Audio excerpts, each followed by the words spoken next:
Hi, everybody. Welcome to Mormonish. I'm Rebecca, and you're supposed to say, and I'm Steve. And I'm Steven Pinegar, Mormon Book Reviews. There you go. That's right. And we're hoping Landon's going to join us. There was a little bit of a time overlap, so he may just pop in to save the day as we're in the middle of this. But I'm so excited to have Steve on. This is so fun. It's kind of like getting the band back together, right? Because Steve and I used to podcast all the time together Awesome. on his channel. I think you've been on Mormonish at least once where we did your story, and then maybe even I, possibly another time. I'm trying to think, yeah, possibly. I Yeah. think I've done like one or two. Yeah, early days. I Yeah. think so too. I think so too. So, of course, everybody knows Steve is in Florida. How is the weather in Florida right now, Steve? Very hot. Very, I very. I feel You that might way in notice my Utah. armpit. I'm sitting in an air-conditioned house and I got sweaty armpits. We're not supposed to And reveal that side I of don't things care. to our I'm a podcast dude. audience, right? We're perfect. We're not sweaty. And I put on antiperspirant, and that stuff does, and it says 48-hour protection. It's not even 48 minutes here in Florida. Yeah, no, I hear it. I hear it. I was just looking at myself on camera. I'm like, oh my gosh, I washed my hair last night. I went to sleep on it. I never brushed it. This is what it does. I kind of look like a Secret Lives of Mormon Wives, right? With extension. Yeah, it's not extensions, just my hair. So The real anyway, deal, now you folks. I've know. seen it. Now you know behind the scenes what we do. That's right. So, well, I've been kicking around a topic for a while here. I've done a bunch of shorts on it. It seems like something new comes out about it almost a couple times a week. And I thought, okay, who better to discuss this with than, of course, Steve, our resident mainstream Christian evangelical, who, understands all things Mormonism and kind of, Switzerland. Like you said, you can talk on every topic, every side of it, because you interact with so many people, so many different faiths, so many different faith journeys, and you're so comfortable talking about everything. So I'm like, this is perfect. My topic is sort of, well, let's just start it this way. Yesterday, I saw a post where the church has created a new tool for people to create activities and award and invite people to these activities. So this is great. It's like linked to social networks. And so you can basically create an activity. It will create a link to the activity, and you can show your neighbor on your phone, hey, do you want to go to this? And you can RSVP. It's awesome. In real time, you can get people to come to things. Part of it said within the instructions, while you are creating these activities, let's keep in mind that our friends don't know our jargon, right? They don't know it. So they said, instead of saying, come to sacrament meeting, why don't you say, come to Sunday worship service? Instead of saying, come to Relief Society, why don't you say, come to women's group? Instead of saying, would your kids like to come to primary? Say, come to our children's group. Now, I know of missionaries who've been using this for a long time, especially those I'm aware of, some kind of in the Bible Belt who, people don't know what they're talking about if they say the other stuff. But if they knock on the door and say, would your kids like to come to a Bible study? Would you like to meet our youth minister? They use those words and they're able to kind of communicate. So I just started thinking, and I'm sure you've noticed this too, Steve, just this, what I like to call the mainstream Christianization of Mormonism. There've just been a lot of things. Have you noticed this? I'm sure you have.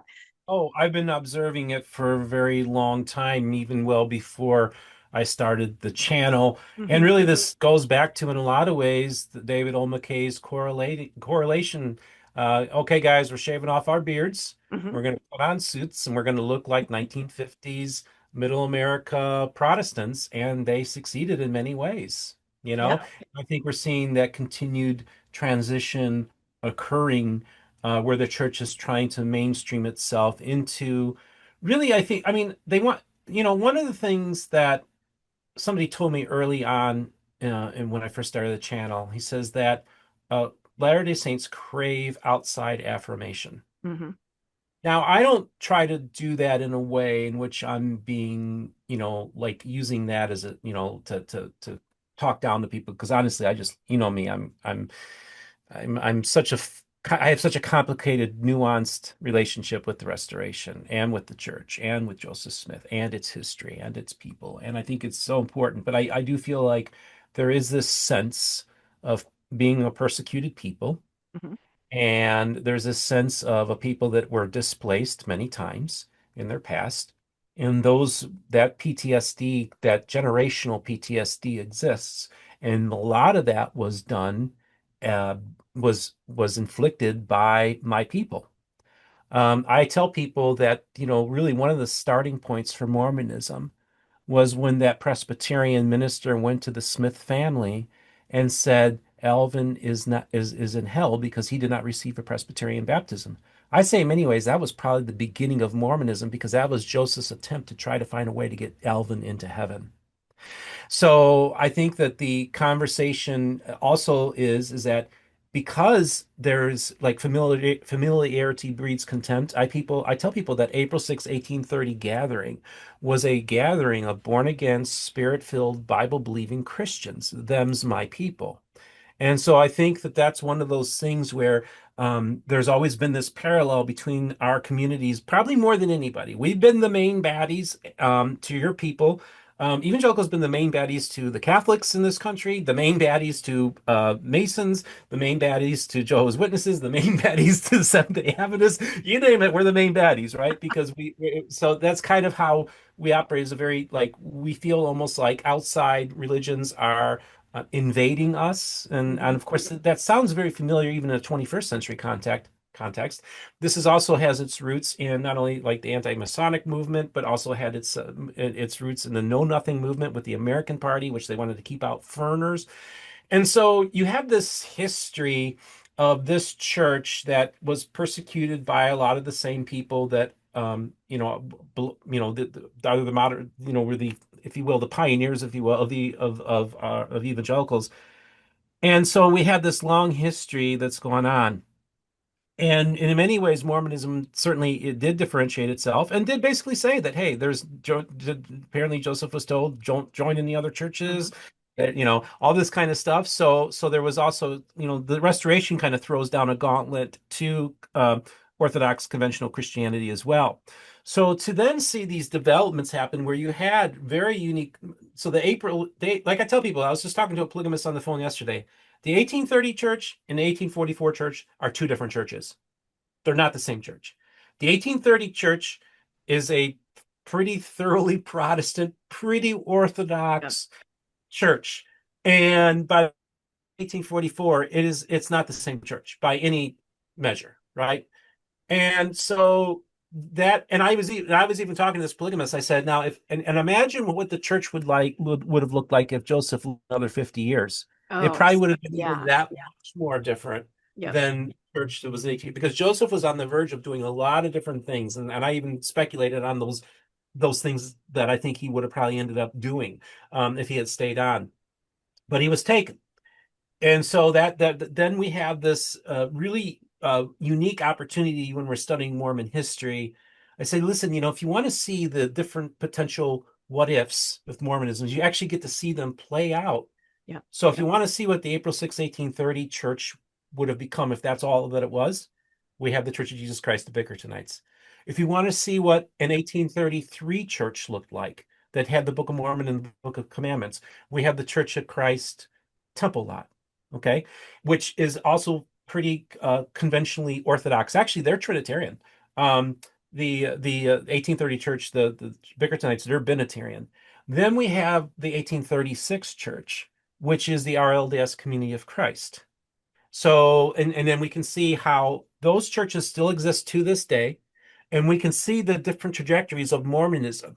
And the trajectories of Mormon, in many ways, the Church of Jesus Christ are very, very close to being pretty orthodox in their beliefs. And I think most Christians who, if I were to take them to their church service and listen to their preaching, what they had to say, they'd say, yeah, these are Christians we're with. I think some might feel that for some people tell me the 1833 church is a lot like a Baptist church service. David Boyce of 52 Churches made that comparison with me. Then the 1836 church is now, except for the people that have have left that and started their own independent groups, is become essentially a mainline Protestant denomination, which I predict will probably merge with the Methodist Church in the next couple decades, So we can kind of see these different trajectories happening and see how they played out. And then I can see the Mormon Church also looking at these things and saying, okay, and I went to John Whitmer a few years ago, and they were talking about the transition of the church in the 80s away from the Restoration and trying to move in a more Protestant direction, Yep. and progressivism and liberalism, entering into the church. And I remember going, and this is I don't remember his name, but he's a pretty well-known historian. I think Howard's his last name.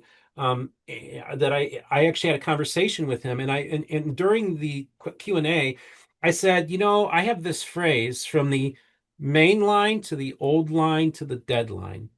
I said, did your church make a mistake in 84 by choosing the mainline Protestant direction as opposed to maybe going the evangelical direction? Look at the trajectories of those two movements.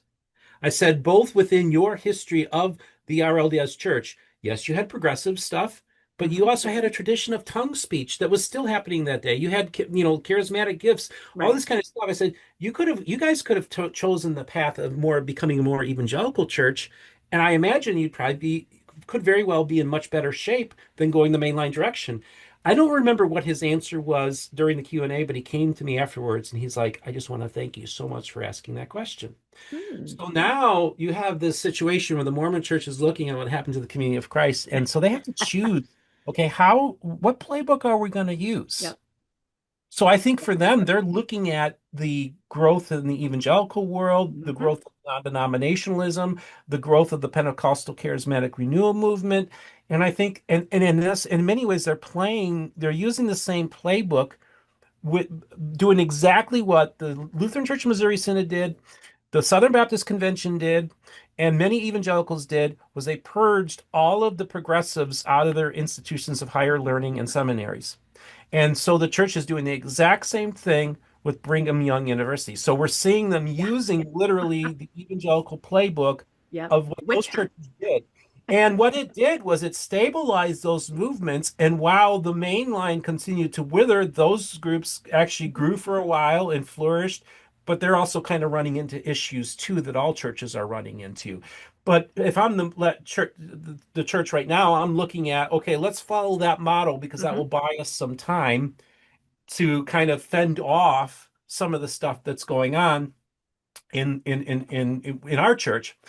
And so I think, what's so fascinating is when they're changing this lingo, right?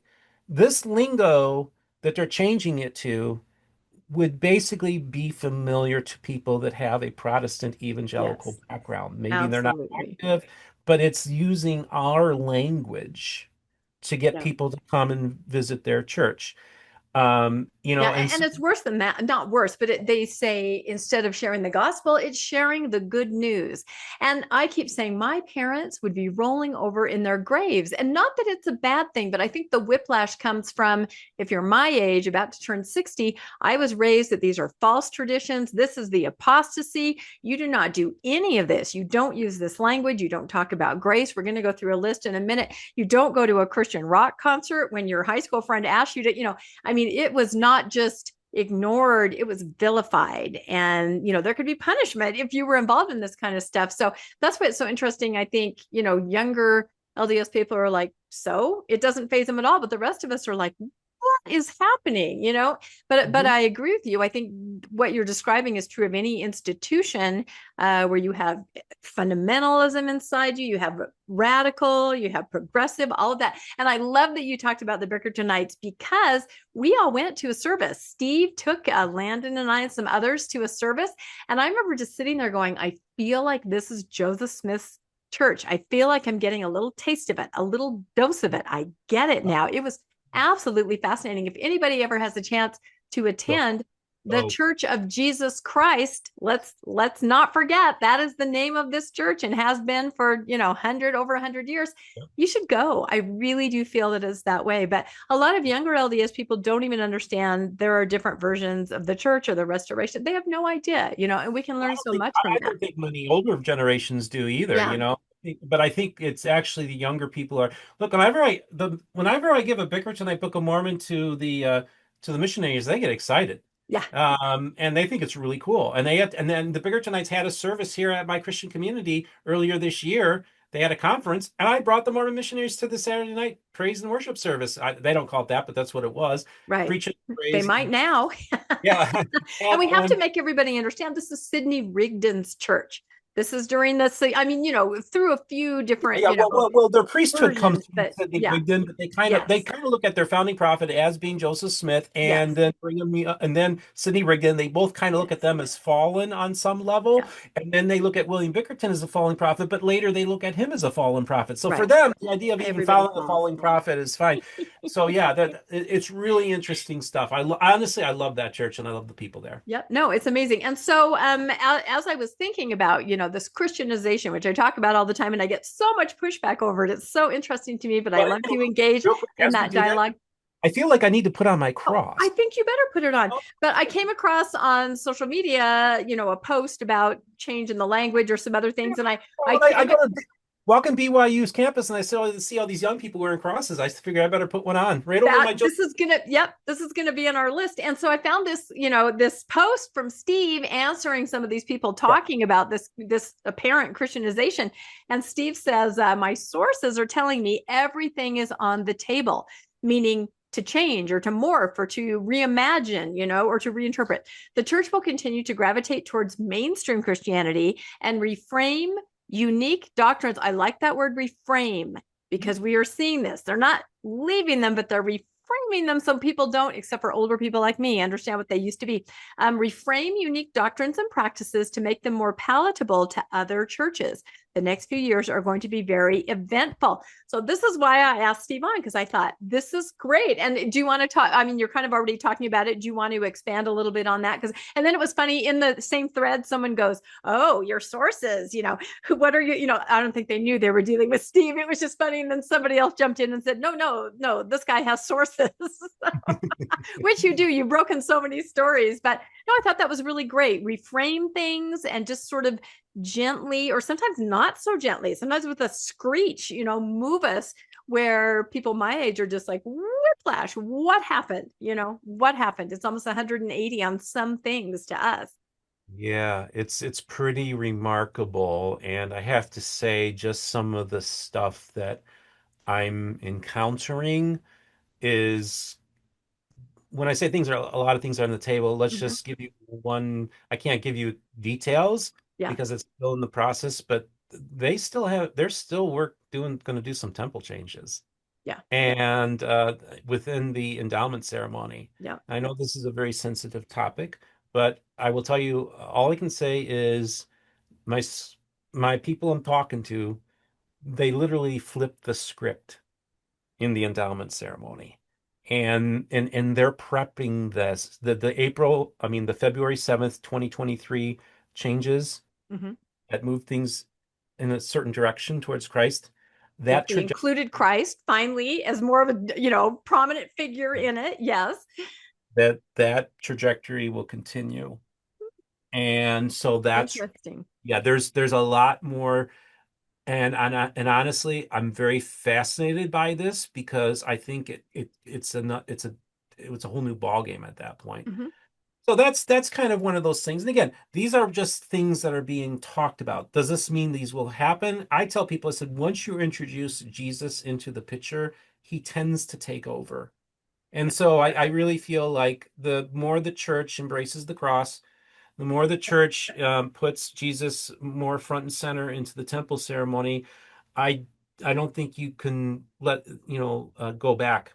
Yeah. Exactly. When you start almost becoming like Holy Week on Easter week Yep. now. This is on my list. Maybe this is a Oh, good time to read I'm my sorry, but list. there's just No, no, no. And we can talk about all this, because yeah, this is exactly it. I thought I've got to put all this down. Everything I've been yeah, podcasting about and talking about this whole time, little piece by piece, where I'm just like, what? I'm like, I'm just going to create a list. And I'm sure that you can add more to this. But yeah. again, some of these things are formal, like they're actually stated in conference. Other things are kind of more subtle. Some things are introduced through influencers that are faithful, that I know they kind of trickle down. But I'm just going to read my list and you tell me what you think of this. So these are things that I've noticed, surface changes that the LDS Church has made in the last couple of years, that seem to me to be leading on a trajectory to become, or appear to be, more mainstream and to be more attractive, I think, just to the average person, not to seem so foreign, not to seem so foreign, but just to seem like, I recognize that. I recognize those words. So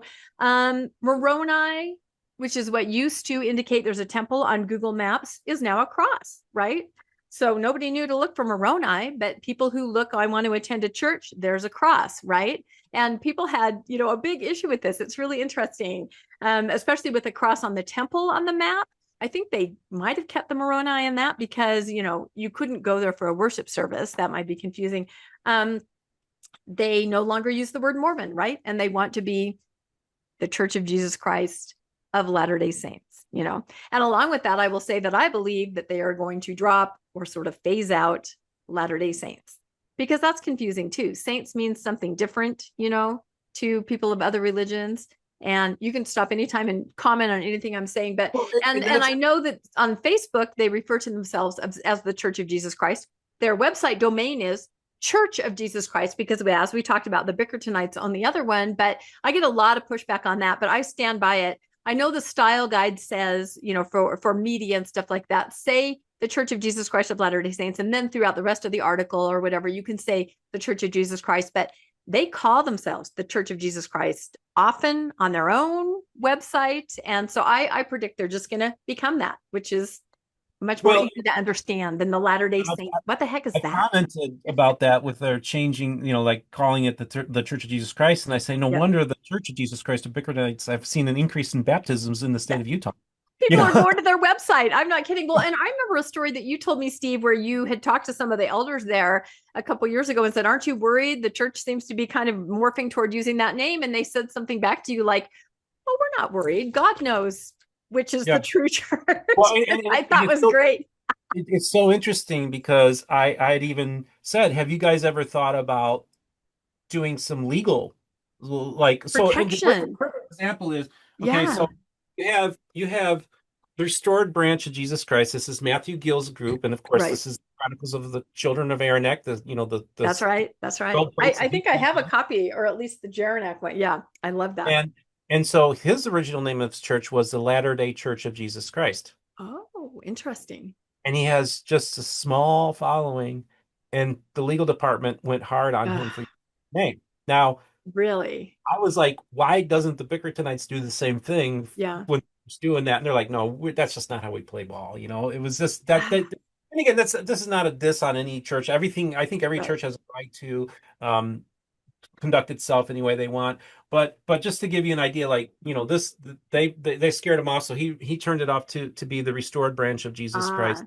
And so that's what. But again, I think he could have probably, fought it, but he's just a small church. You can't fight. And it would be such bad form if the LDS Church went after, the Bickertonites, who have had that name since, I think, 1860 something. So I don't think they can do it, but I think they can. There are so many churches of Jesus Christ. I did an episode with Randy Bell. He has a list. There was like 200 churches of Jesus Christ. So we'll just add another one to the mix, right? I mean, he's the reason for the season. So, and along those lines, and the next thing on my list is increased talk of worshiping Jesus. And this goes along with, what you're talking about in the temple. They've added that. And, that wouldn't really be, when I was growing up, you didn't even say the word Jesus. We were told to say the Savior. Saying Jesus was a evangelical Baptist, we don't do that. That's kind of low church is the way I was raised. Okay. And my mom had grown up in Indiana in the South. So she had a perception of, tent revivals and evangelicals that we were just kept away from that, So we said the Savior. And even as an adult in a Relief Society meeting, once the state president came in and said, don't mention the name of, Jesus very much. If you must mention him, say the Savior. We want to keep it sacred. All over the place now. I love Jesus. Get to know Jesus. Come find Jesus. Jesus is in your heart. I mean, it is everywhere. It's so different than it used to be. And, again, just kind of appearing more mainstream. But it's a good observation you made about in the temple too, because adding Jesus, adding more of a female presence, those things, that definitely is going to move the needle in a certain direction. So, anything to say about that? Or we don't have to talk about every single one. You already kind of that was a really good analysis on your part. Yep. And also the same thing you just mentioned and are wearing, younger members are now beginning to wear crosses, which is, I've told the story before about getting a cross necklace and an earring set from a boyfriend at Christmas. And my mom just taking it off my neck and saying, we do not We do not. That's the death of our Savior. That is not what we wear. We don't worship that, you know. And I've been shocked.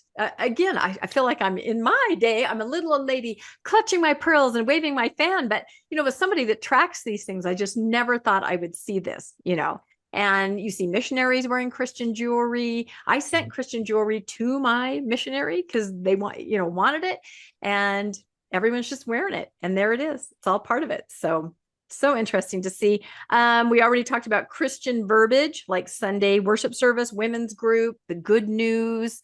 You know, it's just friends instead of investigators. It's just language that's more general. And this is encouraged all over the church website. They're all saying, you know, make sure you always talk about how Christ centered everything. Make sure you talk about, you know, Jesus. So it's very different because I know in the past, some people would say, I don't really see Jesus in your church. I visited your church and it's all about Joseph Smith, you know, and that was the focus in the 60s and 70s and 80s church that I grew up in, you know, more Joseph, less Jesus, I guess is how you would say it. So I was thinking about the new intro to the Book of Mormon that was on the app, kind of forward facing. And then when everybody made a fuss about it, they moved it to the back, but it does not mention anything about Moroni or Lamanites or Nephites. It just talks about a book of scripture that teaches you about Jesus. You know, that's how they promote it. So that's kind of a big change too, because it takes away, you know, the first vision, it takes away Moroni, all of that. So that's kind of fascinating. Christian rock music. Can you believe, Steve, that we are seeing the day they just released a Christian concert that is going out now to all stakes, and the stakes are gathering their youth. I mean, we're talking screens with lyrics. We're talking LDS influencer singers praising. We are talking riffing. Okay, everybody, let's just put our hands together. We're going to talk to Jesus. I'm just like, where am I? I mean, I was invited to I don't know why my phone's doing that. I was invited to a Christian concert from a friend in high school, and my mom is like, nope, not happening. Absolutely not going to do it. So isn't that funny? It's just so different. I don't know why that's going off. It's like not connected. I'm going to have to hang up. Okay. All right. I don't know what that was. Okay. Praise and worship. You know, that's different. Mormons. Question. Do you think that we could actually see like praise and worship bands in a Sunday morning ward service? Yes. I think this is coming next. I'm not kidding. Okay. I really think it is. I remember coming across a post. Hold on 1 second. I have to tell you, on a podcast. This is how we stop I don't know what happened to my phone. It's connected to something weird. Anyway, I came across a post once on the Faithful LDS site. Person said, I just joined the church and I went to a meeting, and where's the band? Where's the screens with the lyrics? And they said, I don't understand what you guys are singing. It's really different. You know, they were really confused because to any other Christian, huge part of worship service is the music and the screens and the worship leader, you know, through song. It's huge. And so, yes, I do make the prediction. They've already allowed different instruments in that they never had before. Drums are allowed, guitars are allowed. And I think this is for, you know, other countries maybe to make it more easy for them to you know, worship through music, but it's still allowed. I remember there was a guy in my ward growing up, and he played the French horn beautifully. And he asked if he could do, you know, a solo of a hymn. And they said, no. I mean, it would have been beautiful. It would have been mellow and smooth. You know, you could not. And now you can. So I think that's definitely coming. Do you think it is? It'll be crazy. You know, it's really interesting too, because so in the 1980s, we had what were called the worship wars. Yeah. And this was about what kind of music you play in your churches. So you literally had churches split over this. Yeah. You had new denominations start over this type of kind. It was a really brutal scene because this was the rise of CCM, Christian contemporary music, you know, got really big. And so we had these huge splits. Primarily, you could argue it was an evangelical fundamentalist split between these groups. I have a friend who's a pastor who told me a story about visiting a fundamentalist church in Northwest Indiana, the largest at the time in the country that I grew up near. And he brought this girl asked him to come to their youth camp, and he was like, she said something like, well, you could play your your songs on guitar. And he's like, so he's like 12 years old and he's learning how to play music. You know, he wants to sing some Christian music and he was going to share it at the youth camp. And then the lead pastor came in there and talked about how that is of guitars are of the devil. So they Oh, walked in, they took his guitar away, oh and no. then the pastor gave this big rant Oh my gosh, the against. poor kid. I know this is a poor 12-year-old kid going through this. Wow. So this was even into the 90s where, and then still a lot of these fundamentalist church still follow that. But then what we've seen as an accommodation, and this is really interesting because to see, especially if they move the services to just 1 hour, Hmm. is a lot of your churches now. Like I went to a Methodist church this weekend to attend a meeting, but they actually have two services. At 9 a.m. they have contemporary, Hmm. and 11 a.m. they have traditional. Oh, interesting. And they actually have it in two separate buildings. So in the one, they have the main sanctuary where it's traditional, a little bit more high church. And then you got the other building where they have it set up like a little evangelical church with the words on the screen and the band and the Oh smoke machine. my gosh. So that was kind of where we found this detente in our Right, world where, okay, if you don't care for the music, that's fine. We'll have services to accommodate you with the traditional and you with right. the and everybody's happy. So I wonder if that's an evolution that we see, happening. Maybe they do more contemporary stuff in the singles ward, right? Maybe that kind of, No, those kind of do you know things. what? That absolutely tracks because one of my things on here is that in the singles ward, second hour is often hang out and eat treats. Just kind of gather in the cultural hall and just kind of hang out more than, for those of you, we do have some Nevermos that watch. A typical service now is, a meeting all together where you have people give talks and there are announcements and hymns, and then you break up into classes. So what I'm saying is that in singles ward, they are trying to do more of a let's just hang out, let's just get together, let's have a snack, let's eat, a lot more casual. And I was going to say that the hymns, the music, think about our new hymn book that we're getting. These songs are not new songs that are being put in this hymn book. They may be new to us. These are, in some cases, centuries old mainstream Christian songs, And I it's think just I think one of the funny. most important ones that was put in was Amazing Grace. Exactly. That's signaling something. Yep. That was always kind of viewed as that was a very Protestant song. And eventually made its way into the Catholic hymnals, and now it's made Yeah. its way into Yep. the Saints hymnals. So Yeah. I think you see, really what you see is the tremendous influence American evangelicalism has on Christianity as a whole. And Yeah. so it's a very powerful force in this world, and it's influential even especially in the global South. And so it's influencing a lot of different groups and churches, and they're emulating us. And the Latter-day Saint Church is just doing Yep. what a lot of other churches have been doing in the past that at first resisted this movement and now have embraced it.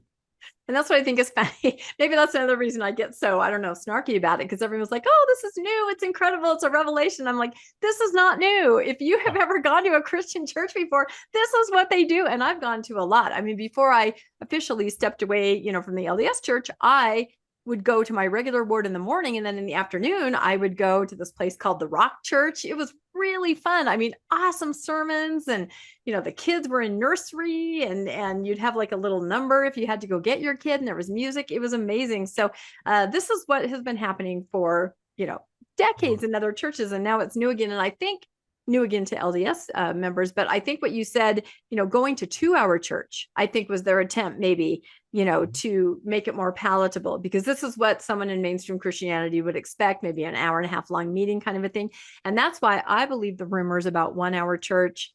I mean, they're pretty specific. I've seen, like a half an hour this and then a 20-minute that and that. I believe it because that's more in line, that's more in line with what a regular Christian person An would hour, expect. maybe even just 90 minutes. I don't know, but Yeah. I think Yeah. it's in that direction. Certainly. I mean, if you've already chopped off a third, that you can chop off some more, and I think that's probably going to happen. Yeah. Partly because they're following the seeker sensitive model, which was employed by Bill Hybels when he built Willow Creek Church in the 1980s, which they literally what they did, and this sounds very familiar. This will sound very familiar to you. What they did was they conducted surveys of Uh, people to yeah. find out what kind of church Yeah. they would want to get to. And so they tailored their surveys and the church and how they did their outreach. They tailored it to be seeker sensitive. Mhm. And so I think what we're doing is they're just following that. That's another thing. They're doing the exact same thing. Yeah, Yeah. that's fascinating because now that you mention it, it's true. People will often get these surveys and they'll post them. If they've stepped away from the church, they're still getting the survey. And you're right. A lot of them ask questions about how do you feel about this? What is Sunday school like? What would you think if this happened? And yeah, they're trying to give the people what they want. And why not? Honestly, why not? Because the old model wasn't working. So we talked about, okay, Easter, Holy Week, Palm Sunday, waving those fronds in the tabernacle. Every Mormon would roll over in their graves if they saw that, from my grandparents to my parents to my great, never thought I'd see the day. And again, it's fine. Let's celebrate Easter. But for everybody to say we've always done this, or, that is absolutely ridiculous. And when President Oaks tried to introduce them on Sunday, Easter Sunday, walk up to someone and say, he is risen. And then the response is, I really wanted to go to church on Easter Sunday to see if anyone would. It would just be so awkward. It's hard to undo all of this tradition and programming, but and stages of the cross, right? I don't know if you had a stake center near you where they did this. It's really stations of the cross, and where you have a little station set up for the 15 different events. In the crucifixion, they called it stages of the cross. They invited people from the community in to walk through, and they're just trying so hard. But as we're going to talk about later, there is a screeching halt for a lot of things where mainstream Christian will go, wait a minute. And we'll talk about what some of those things are. But up until that point, these things sound very familiar to what you would see. And they're trying really hard to do it. They're trying to play catch up. That's what I see. And everyone's like, oh no, it's always been this way. It has not. I can't say that emphatically enough, right? It has not always been this way. Oh, that's funny. Let's see. The way we dress, tank top garments, wearing pants to church. That's one of the main things I noticed when I went to the Rock Church. People were dressed very casually. They looked, except for the Mormons that were coming in to try it out. They were still in Sunday clothes, and you could see garment lines. I'm like, oh, but yeah, just dressing casually. Tattoos are okay now. That's something you might see with just, regular Christian people. Piercings, all that stuff is now everybody can just look like a regular Christian person. And that's a huge difference. One thing that I noticed is in a lot of social media pictures of LDS people praying used to be like this, right? This is how we pray. That's different from a lot of Christianity, but this is how we pray. I was in primary for decades, right? And it was always this. If you look at LDS artwork online now, and the things that social media uses or so influencers, they're doing this. It's crazy. They're, have you found Jesus in your life? Are you praying? And there's a picture of a woman doing this. I'm like, I'm in a life of sorrow. So they really are trying to just appear nothing out of the ordinary. They look absolutely just Christian. And along with that, their artwork too. I've gone to several temple open houses over the last year, and the artwork in the temple. Now, I don't know if they replace it later, but it's all biblical artwork. Maybe there's something Waters of Mormon in the font, but everything is biblical. And I've noticed that in church buildings too, taking down the picture of the Lamanites and Nephites, taking down the picture of Joseph Smith. It's nothing that would jar somebody, who wasn't used to that. It's all biblical and Bible worship. So I don't know. I don't know, like I said, if afterwards they put that back in, they put the Book of Mormon centric artwork back in, because I don't go back in afterwards. But yeah.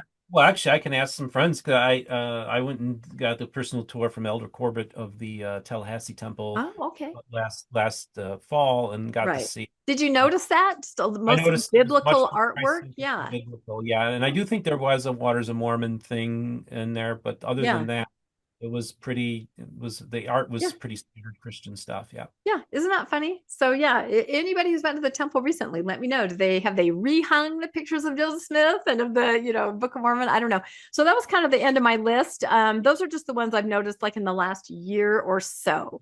And again, it's kind of superficial changes, but it does kind of give you whiplash, because a lot of things, and people will point out when they give me pushback, that's just how you were raised. This is true. I was raised in a very orthodox way to shun a lot of these things.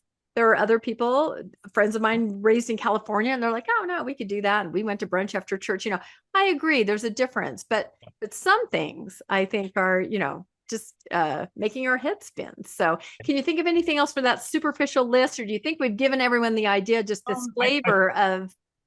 I think you covered a lot Yeah. there, and I'm just trying to think. It is fascinating for me to watch and see what's happened, and also one thing you need to also kind of look at too, and one of the things I catch on to is where I can catch little cues or phraseology that regular members use in which they are definitely being influenced by evangelicals. I mean, Hannah Stoddard, the Joseph Smith Foundation, her father raised her with tons of evangelical materials, tons of Christian Reconstruction stuff that comes from us, David Barton's stuff.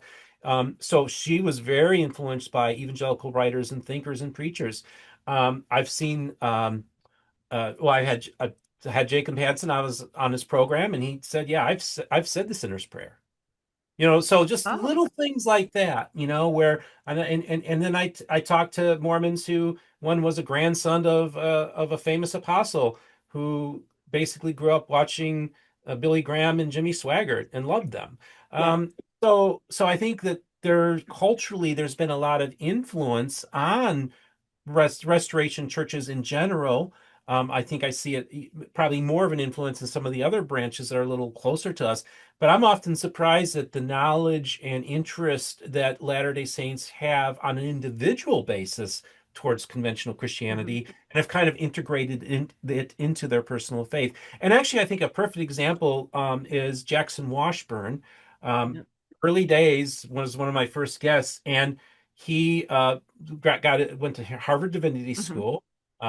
He's kind of the superstar that they kind of want to uh, be the somebody who's going to be an influential person in Mormon theology in the 21st century. And what makes him so interesting is that at the age of 12, his mom became a born again Christian.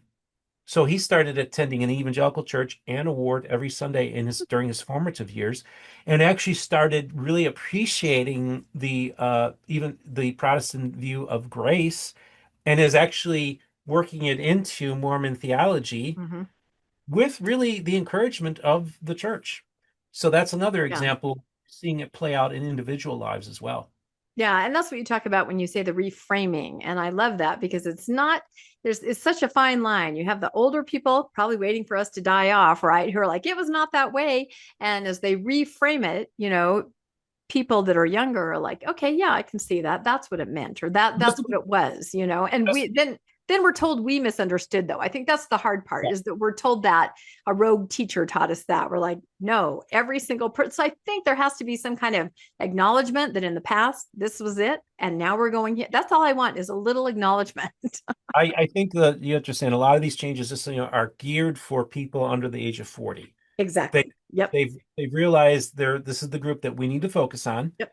and so they're putting all their attention on that because that's where Yep. they're experiencing most of their losses.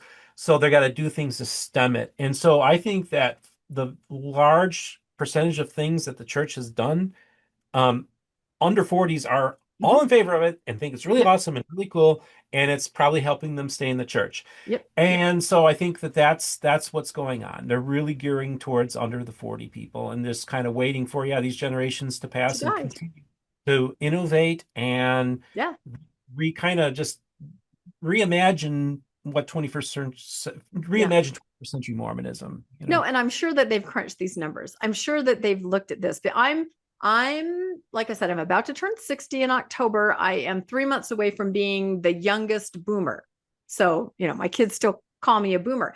But I think that what they said is, you know what, these older people, when they make these changes, they may not notice, or there's such a sunk cost. They've been in it forever. They're not they're not right? going to leave. They're still going to stay. They're still going to go to the temple. They're still going to pay tithing. They're not going to step away. They're just in it, or like my parents, they weren't even aware of these changes because, they were in assisted living, so it's that demographic.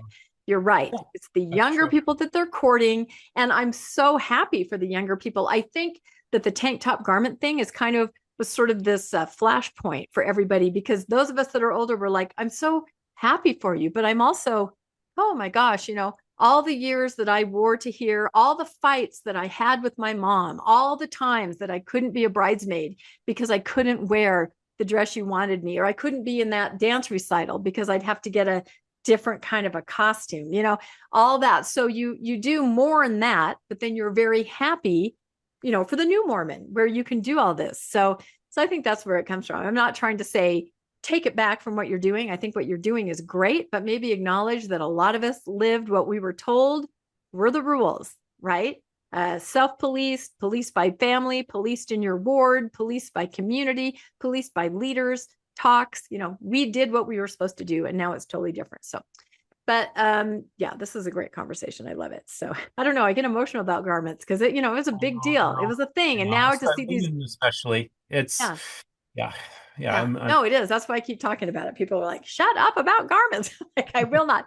But so then, as I look at all these changes, and you know what, going back to it's for the people. When I saw how excited LDS people were about Easter, I mean, buying the stuff, doing the things, the Holy Week, they were so thrilled, waving the palm fronds, having their neighborhood get together. They were starved for a way to celebrate Easter, and I'm happy for them. How amazing that these kids now get to grow up with this Christian tradition, if that's what your family's doing. So it's great. You finally gave people something to do instead of saying, like my parents, we don't do that. We don't do that. That's not what we do, So, but I do think with all of these changes, there are some certain hard stops where somebody investigating the church, thinking it's just a regular Christian church, they're going to come up against some things that are different, that are really different. So I tried to make a list. I actually talked to RFM about it, and I'll read his little list. He says, there are 3 things that he sees that will never let Mormons, pull up a seat at the Christian table unless they were to change it. There's just no way around it.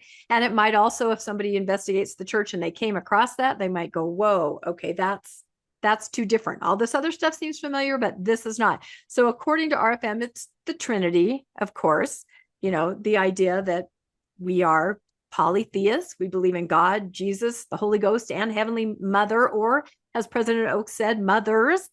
Polytheism, right? That's a huge one. The idea that the Bible is not perfect, as far as it's translated correctly, and that we, LDS, we have additional scripture. That's something that's different. And also the idea of works instead of grace, even though they talk about grace a lot now, which was a dirty word when I was growing up. They talk about it, but they don't necessarily, they still sort of have the point of view of works, right? So I don't know. What do you think about RFM's list? We talked about it for a while. I thought it was pretty good. Those are things that are, that's going to be there. And I don't really see the church changing it. So I guess maybe you get in far enough. And then by the time you arrive at those, you're like, okay, I'll hear what you have to say, but definitely different. Those are definitely problematic Yeah. areas that I think would be difficult. I think that the church is going to try to move in a more grace-based perspective. I think even kind of reframing Nephi, where it says, "After all that we can do," it's like it's a futile effort after all you can do, and you need God's grace. And I think that that's kind of how they're going to reframe these ideas and try to put them in line with conventional Protestant Christianity. I think what they I I also think, when it comes to like the Godhead and the Trinity, and this is a very difficult one It is. because you have the fingerprints of Joseph all over this as well, where you actually see what was arguably the original 1830 Book of Mormon was, and actually still in many ways is arguably more Trinitarian Exactly. than Maybe the they'll New go back Testament. to his original points of view because it's there. Right. If they wanted to Well, reframe something. it's actually the Book of Mormon is arguably more Trinitarian than the actual New Testament is. Okay, that you can tease out enough in the Book of Mormon that you could come up with a Trinitarian formula, like some churches have done um, in the Restoration. But I also tell people too. I said, you know what? It's the same thing can be done with the Bible. You can tease out a Unitarian view of God. You could tease out a Binitarian view of the Godhead. You could, so there's different ways of even reinterpreting the Bible. But you could also argue that the Book of Mormon is arguably Trinitarian. Some say Unitarian, some say Binitarian. There's a lot of different ways of reading the Godhead in the Book of Mormon, much like the Bible. So that's something that they have to grapple with as a church, right? Like, how do we do this? And this is where I think it's really important now. And I want you to be aware too, Rebecca, there are conversations going on all right, between different church bodies, um, and theological groups that are actually having behind the scenes conversations with Mormon, if you will, theologians and philosophers and thinkers. And they're actually having these conversations, and they're actually kept quiet because they don't want the evangelical heresy hunters to try to disrupt these talks Right. and prevent there to be further conversations going on. So, it's so funny. I have these evangelicals attack me, and then I'm hearing from all these other evangelical sources about all the stuff that's happening behind the scenes, and it has to stay behind the scenes because these are the same people that are going to try to attack us, right? So it's So just a many crazy world. secrets in Yeah, religion, it's right? a crazy world that I inhabit. It's like, and it's so weird because it's like in so many ways, like what I'm doing is kind of on the cutting edge of what's going on in the Right. evangelical world, but then I have evangelicals say that I'm not an evangelical, so it's just so weird and bizarre. But I Yes, don't it care. is in It's a just not about strange me. position. Well, let me ask you about so Heavenly Mother or mothers, right? Yeah. So I posted that, clip that I got from President Oaks saying that. And I had a couple people who said they were, religious leaders or pastors, and they said this is abhorrent, blasphemous doctrine to me. You know, is that really just one of the hardest stops that Oh yeah. God married, having sex, multiple people? I mean, is that just something we can't, I grew up with the idea, so I can't picture how somebody else in a Christian community hearing that, would that just be just like the person said to me, this is blasphemous.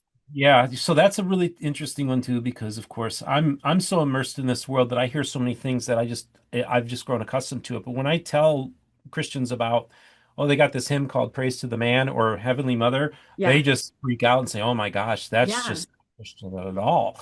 And I'm like, oh yeah, that's a good point. Like it really isn't, conventional Christianity. And so it's a problematic thing. I even told, and before, the Heavenly Mothers was introduced into the conversation, I was like, maybe the Latter-day Saints can find a way to talk to the Catholics and talk and maybe say, okay, Mary is the mother of heaven, and Oh and that's yeah. what Catholics believe.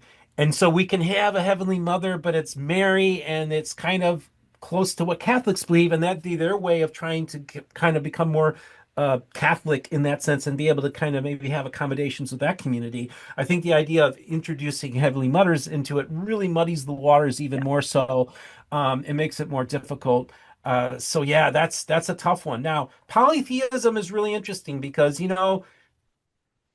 I think there's a point to be made that early Jews were in many ways polytheistic. And what is a polytheist? It doesn't mean that you're worshiping all these other gods. Right. It's that you believe that these other gods exist Mm-hmm. and that your God, Yahweh, is bigger and stronger than them and is going to beat their and kick their butts. And there's an acknowledgement within, the Old Testament story is that like it doesn't say like, oh, Pharaoh's, priests were using magic or they were where they were, but they weren't saying like it was a fake God. It's like, no, our God's more powerful than your Yeah. God, so that's why he was able to My God destroy. can beat up your God. My God can beat up your God. Exactly.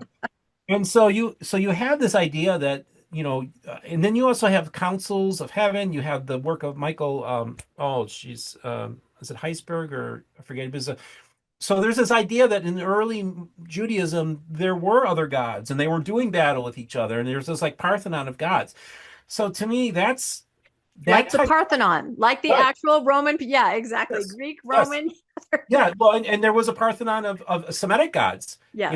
Baal or Baal or whatever, Yep. well, and Elohim, and you had Yahweh. And then Elohim, El is just a title; it's not an actual entity. But you had all these names of the Elohims, and you have Yeah. angel, Elohim. So Right. that's another type of supernatural Yeah. god type kind of person that has L in their name. Right. So to me, like that's actually kind of a cool part about Mormonism is it's willing to actually have conversations that are outside of the box about early polytheistic thought in Judaism.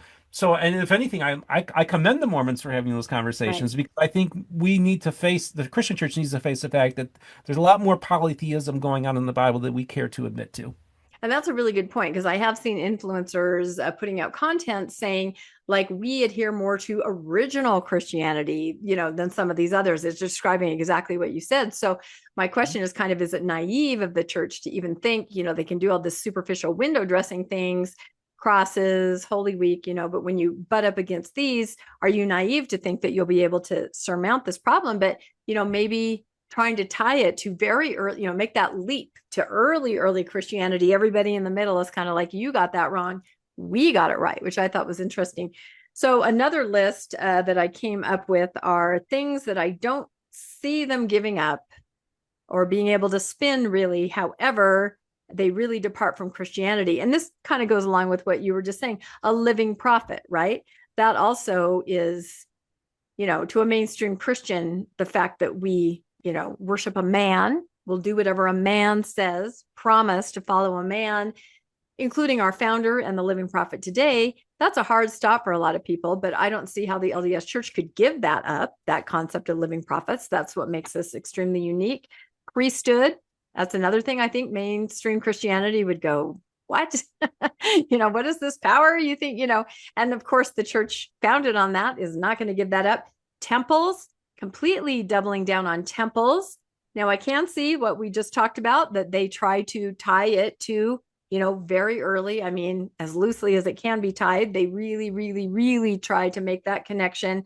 And then we already talked about the Godhead polytheism. So, there are things like that where I guess reframing really is the theme here. That's about the only way you could do it, is to try to make mainstream Christianity look at you as somebody that's practicing the old ways, right? The really old ways. So, but I don't know. Then others are going to say this is completely blasphemous. So, yeah, there's a lot still. There's a lot of baggage in the restoration that they need to unpack and understand that, it does differentiates itself from, look, people, I get my critics saying that I believe in the Book of Mormon, or that I think that Mormons are Christians. And I say, I've never said that the Mormon church is a Christian church. I've always said I believe that there's Christians in all churches. There's Christians in Mormon churches, Jehovah's Witnesses, Catholic churches, Islam. I think there might even be a few Christians in the evangelical world. But the thing is that I think that's the church, is the individual Christians that have come to a saving knowledge of Jesus Christ. And so that's how I differentiate. But I also look at Mormonism as being, and it's not Nicene. It's not creedal. It's not Orthodox Christianity. I brand it as, if I just had to kind of like, okay, if I'm going to label this like as a person studying, a student of religion, I would say that, Mormonism would be a type of heterodox Christianity. Okay, not Orthodox, heterodox. And so and I think that in one sense, and I'm one of those people who, on one hand, I'm like really excited to see them embracing some of what we're doing. And I've talked to ministers about this. We've had conversations about this. And one even said to me, they said, they might be doing this for PR and marketing reasons. Yeah. Embracing more and more conventional stuff. But he said at some point they might reach a point where they might actually cause people to convert, that the church could convert to Orthodox Christianity as it starts to move in a Christ-like way. In other words, this pastor speaking as an outsider, observer, but somebody who's very close to the situation, saying that the church it might get to the point where it's no longer in the church's hands, it's in the Holy Spirit's hands. And so that's kind of where that from his evangelical perspective was looking at it, is that they might actually push this so far that they no longer control the narrative, and that it's actually being influenced by by the Holy Spirit, as he said it. Yeah, so or the members itself. No, that's Yeah. a very interesting point, because the members themselves, I mean, they're given this leeway and this license now, and they can like listen to Christian music. I'll never forget, I think it was last year when they did this Christian concert, and it was the young men's general president and the young women's general president. And they were there and they were on the microphone, talking about this concert, and they go, "Oh my God, the joy." And they were doing this, the joy as we praise Jesus. And I was just like, what? I mean, what? But again, here are these people, they're feeling it. The young men's president was going, "Oh, I've never felt this. I've never felt this way." Yeah, you haven't, because you haven't been allowed to listen to this kind of music or interact in this way. So I feel like you might be right. Not only members, but leaders, they're going to be swept up in this. And there's so many, resources out there in mainstream Christianity that you can kind of blend. Those are no longer evil or off limits like they were for me. I could go to a Christian concert now. I couldn't when I was a kid. I can read some other stuff. So I think you're right. I think they have opened a Pandora's box. This is what I think. And they're going to This, have to see what happens. I think that's true. And of course, sometimes you always have your shifts going one way or Well, another, and and that's true. goes New president another could do direction. something. Yep. But I also want to introduce another concept in this too, is that what we are having, I tell people we're seeing within the restoration, we're seeing the rise of non-denominational Mormonism or DIY Mormonism, do it Yeah. yourself. And some people are just kind of doing their own thing. Oh, yeah. We also have this Especially interesting, young, very yeah, young. young When I people. when I kind of interact or see the people under 30, they're like, yeah, I don't wear garments. I'm drinking coffee. Yeah, I'm active. Yeah, I love the church. I mean, not going to Yep. hear it. Going to do what they want on their own terms. Yep. And on their own terms, that's true.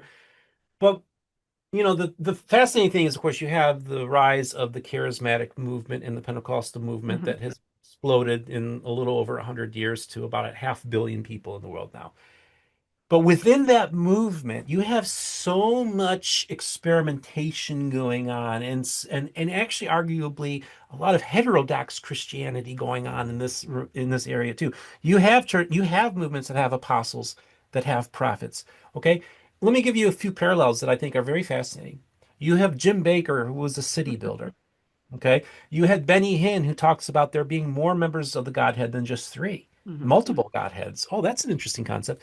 You have Kenneth Copeland, who the very first billionaire televangelist, so obviously he has some influence, essentially believes in an Adam God doctrine, but Mm-hmm. also believes that you will become a God. Okay. So then you have Kenneth Copeland talking about this. Then you have, Oral Roberts, who claimed to have had an encounter with a 200-foot Jesus. Well, that makes the first vision thing seem ordinary, right? And then the 200-foot Jesus. My point being is, if the Latter-day Saints were to find a way to kind of latch on into the charismatic world where all the dynamism is, Right. where all It's the there. experimenting going in, and there's a lot of heterodoxy and arguably heresy going on in this movement as well, that they might find another niche that within that world. Yeah. And what's so fascinating to me is that I see this convergence happening in Independence, Missouri, where you have the headquarters of the Pentecostal Theological Seminary, and you have the Kansas City prophets, who in the 1980s were making very similar prophecies about the area that Joseph Smith was making in the 1830s. Wow. It's a You have popular area. Yes, and you have this mixture of the Restoration meets the Bible Belt, and I'm having conversations with Pentecostals that are having worship services with Restorationists out there, and they're kind of doing their own, creating their own thing. I've talked to people who aren't a member of the church who but believe in the Book of Mormon, that are charismatic. So I think that and then you got what's his name, Lynn Reitenhauer, the Southern Baptist minister who was kicked out of Jerry Falwell's Liberty University as a professor because he spoke in tongues. He Oh, moves to Independence, Missouri to help Mike Bickle start the School of the Prophets. And next thing you know, he gets a Book of Mormon and he says this is an inspired document and and this preaches is from it. that. So I think that there's this potentiality for there to be exciting experimentation Right. going on in these movements that I think I would love to see more cross-pollination just Mm-hmm. in general, because I think it's good to bring people together. And it may not be done in the most orthodox of manners. It might be quite unorthodox. But I also believe that, I believe that God loves his children. He loves all of humanity. He loves all the image bearers, right? And if he's not playing hide and seek with us. If you seek, you will find him. And I think that he wants to be found. And I also think that he's going to use whatever tools, whatever broken vessels are afforded to him to get his image bearers to come together. I'm all for it. And whether he's using the Mormon church, whether he's using the evangelicals, the Catholics, I don't care. God is sovereign. He's in control. And I'm very excited about what's going to be developing in 21st century Christianity and 21st century Mormonism. Yeah, I think it will be unrecognizable. That's for sure. And I will say, as soon as they got rid of that minister in the temple, right, the evil minister the doors were open to explore, some kind Yes. of Yes. collaboration, things like that. Yeah, and it's so funny because I've talked to other researchers and I didn't realize this, but back in the 19th century, they didn't just have one minister, they had multiple Yeah. ministers from multiple denominations that were Yeah. Kind of represented representing. Yeah. in the temple ceremony. It Yep. was like, so yeah, there's look, Latter-day Saints, you understand, you got to own some of this too. I'm willing to say that we did some nasty stuff, but you guys did said some nasty stuff about us too, okay? And let's not forget about That's Mountain right. Muddles. Tit for So tat. That's it. yeah, exactly. So I have one more section that I've kind of been keeping my eye on. I'm calling it deep doctrine change. It's not necessarily doctrine, but things that was doctrine to me that I see Yes. changing. I came across a post on the Faithful. I'm on the Faithful sub more than I am, more like a post Mormon because it's so interesting. Somebody said, "Hey, I just joined and I'm hearing something about God was once a man or had a earthly experience. Is this real?"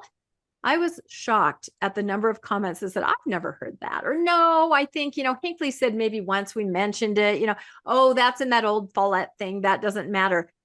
They're reframing that away from that. Along with that, I see getting your own planet, right? Reframe. That was an absolute reality. I did an activity in seminary where I got to design my planet. I had, like a coloring sheet and I got to design all the parts of, the world. I made it mostly Star Trek, of course. But that's another story. But the idea, of course, of grace, we've already talked about that. Where I remember asking like I said, I had a Baptist high school friend, and I'm like, "Well, what are you talking about? What do you mean grace and work?"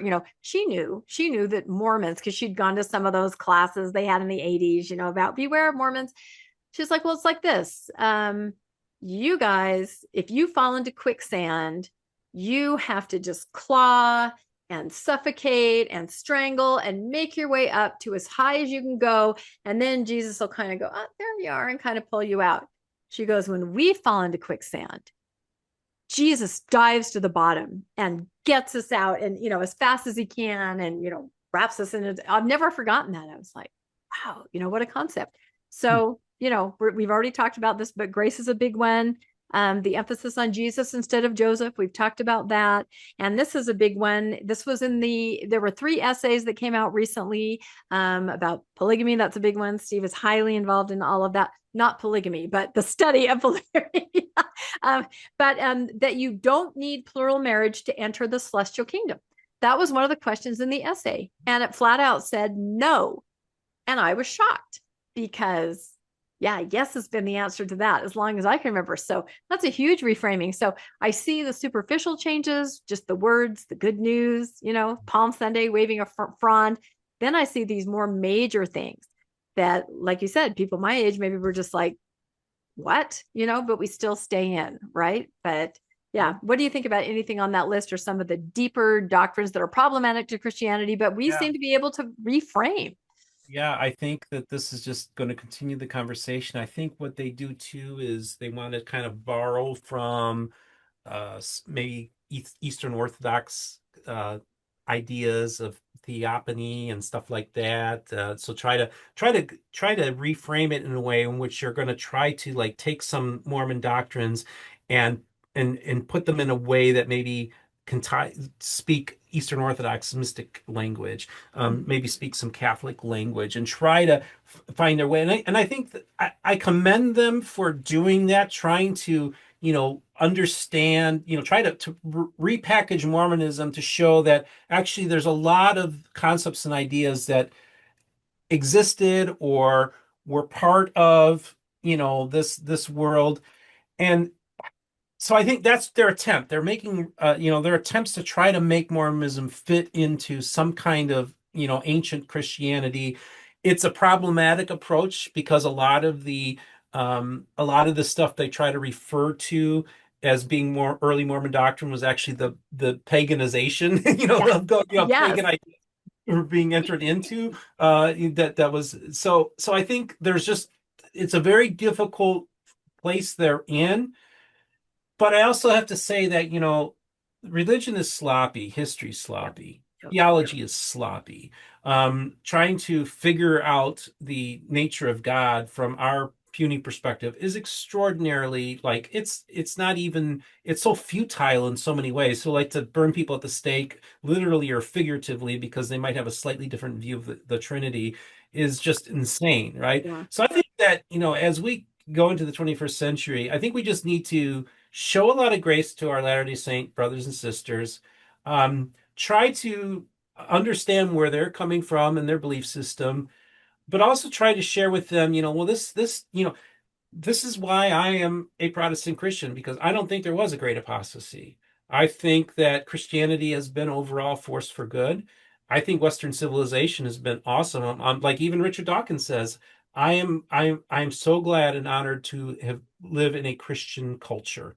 He Mhm. says, this is like one of the biggest atheists of the Yeah.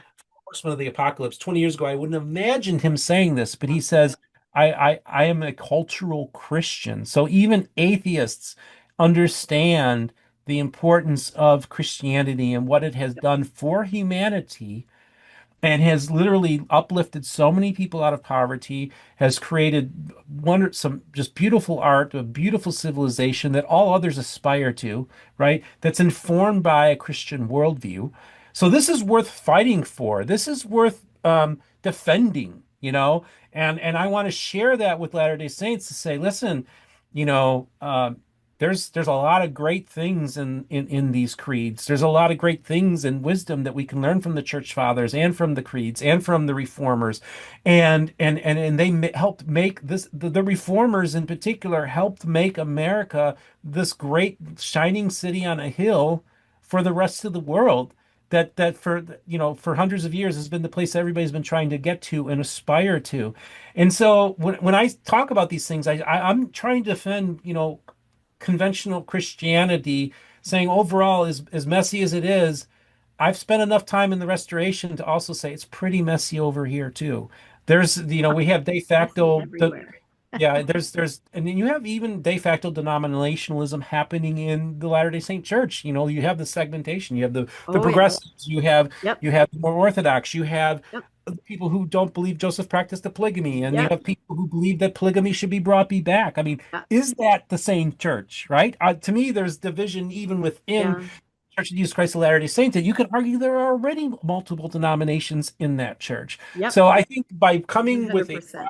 evangelical lens, I'm able to kind of see these things and realize there's a lot of parallels that are going on in our worlds. And I do it out of love. I'm not a hater of the church. I have a really interesting relationship with the church, and I'm honored and privileged to have that. And so, yeah, but again, and I appreciate your story, Rebecca. I think early on before I even started the channel, I got involved with your Good Book Club, and I Yep. wanted to kind of understand the post-Mormon world. And I think really one of the most important interviews I ever did was early days, early days, when I had you come on and tell your Yeah. story. And that your I think it's story, the only place I've ever told my story. People are part of it. People always say, didn't you ever do a Mormon stories? I'm like, no, if I gave away all my content, I couldn't podcast. But you know what? I did, however, before all this started, talk to Steve very candidly, a lot about going to the temple and my trauma and that kind of stuff. So yeah, we did do that early, yeah, and I think Did. and I think that was a very important interview, Yeah. and really honestly, you have to understand is I was just kind of starting to, Right. I had a lot of book knowledge, but I didn't know a lot of people. So Yeah. you were very helpful in helping me get me introduced to a lot of wonderful people and really kind of understand the place you guys were at. And I was like, oh yeah, Yeah, I read now all I these get books already. it. Like Well, yeah, you're I get unique too because, like I am an atheist, maybe agnostic, maybe atheist, somewhere right around there. And you spent time, you were an atheist oh also, yeah, and then you absolutely. found religion. So you can see all of it. And for anybody that's watching going, why is Rebecca talking about, Christianity or all this? Because I like Dawkins. I'm a cultural Mormon. I say that all the time. I'm going to call myself a Mormon, which makes me a cultural Christian. And I am fascinated by the history and just everything that's happening and watching a fly on the wall. I'm in an interesting position, having been raised the way I was raised, so orthodoxly, and seeing all the changes and everything and being the age I am. So I just love to discuss it. And I don't disagree. I read something that John Dehlin wrote. I think he's going to put it out pretty soon, but it's kind of about Christianity, if you call it a myth, whatever you call it, and community. And if you choose to be a part of that, as a believer or not, sometimes it is the better option, to remain in that community. And I know lots of people that have chosen that, right? They make it work however they can. Others step completely away. Others can't stop talking about it, but it exists. So it's an important conversation to have wherever you fall on that spectrum. And it fluctuates. Like you said, you spent years as an atheist and then you came back. So There's a lot of different perspectives. Life is long. That's the bottom line, isn't it? Yeah, it is. And I think the sense and need for community, we both Yeah, recognize as well from absolutely. our journeys, and we've helped create our own communities. Yep. And it's been very healing for us, and we've been also been able to be very helpful to other people. And so I think that's the key thing is that folks, we all are humans and we need to Mhm. just treat each other with respect and with dignity and just realize that we're hurtling in space on this rock. And it's, astronauts who've been to space have sat back and said, "Oh my gosh, this is so fragile. Like Yeah. we live in a universe that at any, is in many ways arguably very indifferent towards us, right? And so we need to really come together and stick together because, there isn't some other planet we can go to. Yeah. This is our home. And I think we need to, instead of fighting each other, I think we should be working with each other to make this world a better world. Yep, we're not going to go to Kolob anytime soon. It's true. And it's funny because sometimes when I rewatch, what we've done and the content I've put out, I always say we when I talk about the LDS church. We feel this way or we did that because it's still we to me, for all of that. So it's very interesting. I can't help myself from doing that. It's we, my friends are in, my family's in, people I care about are in. And, I'm a cultural Mormon. That's just how it is. That's my heritage. So that's why we talk the way we do. So, well, this has been fantastic. I love that we got the band back together. And I mean, we probably could talk for hours and hours on this topic, but I think that we touched some important points and hopefully we made the audience think a little bit. And Steve has something super exciting that he is doing in the next little while. This may air before you do it. If not, why don't you talk to us about what you received in the mail the other day? Yeah, so this is really cool. So I got this in the mail yesterday, and this is Oh, look at Tampa, that. Florida Temple, Temple, groundbreaking, right up my August alley. 23rd. And I got two tickets. I'm not sure who I'm taking. Maybe it's mom or somebody else, Yeah, but got two I bet your mom would want to go. and a parking pass and been invited to attend this. And I'm very excited and honored to be able to do that. I hadn't mentioned this to you off camera beforehand, but this weekend I'm going to be taping a rematch between Jim Bennett and Jacob Hansen. And we're going to be talking about some of the very issues that we talked about 2 years ago during that very explosive episode. So That stay tuned for that that. episode is still living out on the interweb. So I Oh can't yeah, believe that's you're doing a rematch. And they both agreed, huh? yes, Does that Jim mean they Bennett. both thought they won? Jim Bennett reached out to me and said, I Oh, want to do this. And so we're talking, we're getting things organized. And wow. so looks like it's going to happen before Jim heads out to Argentina. Oh, okay. And so, yeah, it's going to be pretty interesting conversation. And that's what we try to do here is to help facilitate those types of conversations. But yeah, excited about the temple invite. My pastor, Dan Miner of the Harvest in Sarasota, he's going to be coming as Oh, well. Dr. Kyle Bashirs will be coming, who's oh, a leading excellent. Mormon scholar and a pastor of a church in Mobile, Alabama. And so we're going to have an interfaith um, event happening at a Mormon groundbreaking ceremony. So it's very exciting. There it is. That is amazing. And it's not an open house, it's a groundbreaking. Who is going to be there as far as the dignitaries from the church? Do you know yet? You have no idea. I I'm don't know guessing yet. not President Nelson, but who knows? President Oaks. He's I out and would about. say most certainly Elder Anderson will be there because whenever Okay. something happens in Florida, he's there because Tampa, his wife's from Tampa originally, so they get Oh, whenever they can. And so that, yeah, this, I guarantee, and I'm hoping Elder Corbett will be there too, oh, okay. who was the one that gave me the tour. I've been in Right, communication right. with him, really nice guy. And so, yeah, I'm hoping there will be a few other people there. And it's just an honor and privilege. It's just great to be able to have this opportunity to, have some civil dialogue and conversations and not make this about, trust me, I'm not going to be the guy outside holding the sign protesting. With your sign. No, you're not going to do it. Those are the ones that are attacking me now, Oh, over it. wow. Well, But I'm yeah, sure you'll podcast about it and we'll get to hear all about the experience. But So, well, thank you so much. Rebecca, I love it. This has been an atheist and an evangelical sit down and talk about where's the Mormon church heading. I love it.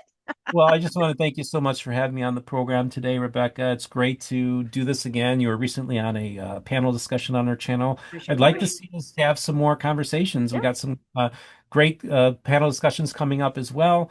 And I love, and maybe, you know what, I think we need to have you back on as a co-host You just know to what? kind One of these times, I know I have fun over there. It's good. So I don't know if your audience loves me, but but you know, now I dress like this. So does every other faithful Mormon. So maybe they won't know the difference, right? It's so funny now. Like everybody knew when they saw that outfit. They knew it right away. I can't, it used to be like, oh, I'm getting a tattoo. Everyone will know. Or, oh, I'm wearing this. I guess I could still hold a Starbucks cup, but everything else is like, you know, I can have double piercings. I can have a tattoo. I can wear short sleeves. So have to come up with something extreme, right? We'll see what happens. So, well, thank you, everybody. And please comment. Let us know what you have seen as far as changes in the LDS church, maybe skewing more mainstream Christian. And what are some things that you see as like a hard stop? We talked about some of those today. Please like and subscribe to Mormonish Podcast. And if you'd like to be made aware when the new episodes come out, you can hit that notification bell. If you would like to make a donation to the podcast, we always have links in the show notes to Donor Box. We are a nonprofit, and we also have links to our merch store where you can get mugs and that kind of fun stuff. I need to find, I have it here somewhere, my Mormon book reviews mug. I have that. That was the first mug I ever got.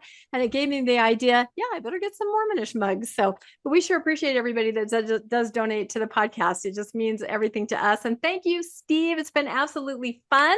And we will catch everybody next time on, well, let's say on Mormon book reviews and Mormonish, right?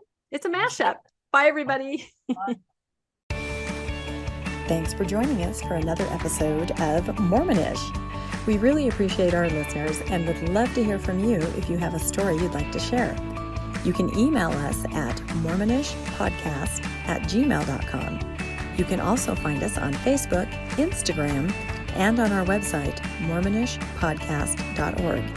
And don't forget to look for us on YouTube and like and subscribe. Keep joyful, everybody.